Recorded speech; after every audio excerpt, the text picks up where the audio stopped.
Està estructurat en tres grans unitats. Tenim la unitat de cirurgia hepatobiliopancreàtica, tenim la unitat de cirurgia colorectal i tenim la unitat d'esofagogàstrica. Dins d'aquesta última unitat de cirurgia esofagogàstrica també s'engloba la cirurgia de l'obesitat, cirurgia endocrina, i també tenim la unitat de paret i la unitat de mama.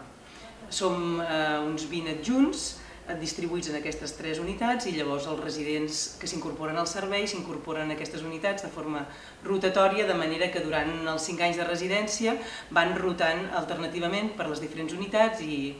quan estan en una unitat s'incorporen a aquesta unitat i participen de totes les activitats. Doncs ja vaig estar a la primera sessió, que es comenten els malalts al matí, i després vaig anar al passe de visita i a quiròfan. I una mica el que es fa durant els primers dies i quan arribes és això, veure com és la dinàmica de treball, que passes visita al matí i si n'hi ha quiròfan, doncs el resident normalment anem a quiròfan sempre.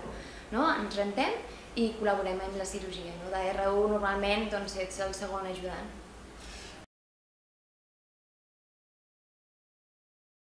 A mesura que el resident va creixent, la responsabilitat va augmentant, de manera que ja adopta una activitat més principal i de més responsabilitat a nivell de quiròfan, sempre recolzat per l'adjunt,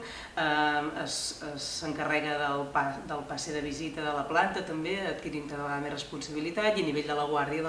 també participa en totes les cirurgies. Encara noto que tinc moltes coses per aprendre, però sí que notes que en un any i mig, gairebé 2, ja notes que saps fer moltes més coses, que tens molta més seguretat, i amb això, sobretot la sensació que sempre estàs recolzat, o sigui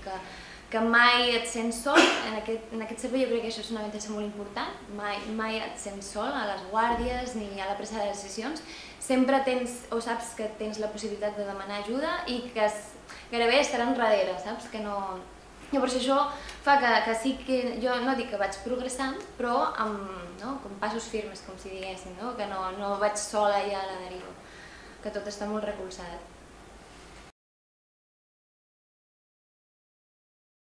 Aquí es fa molta cirurgia oncològica,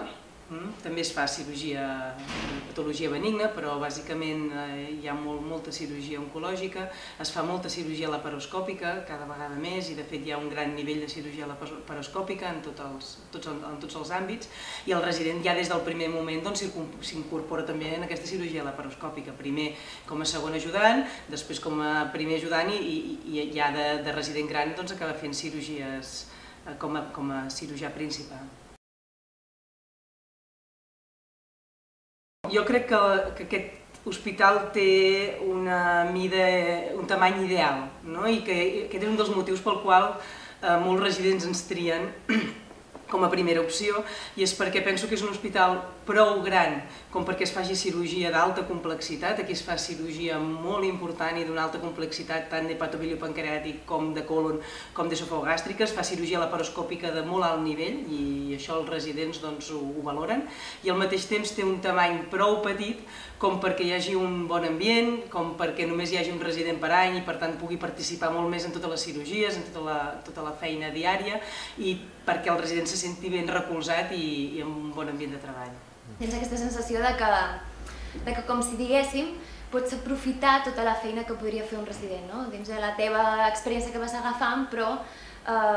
ets l'únic a la secció, i això té moltes avantatges. Jo penso que la formació en aquest hospital és molt bona, i penso que el resident té opció de rotar per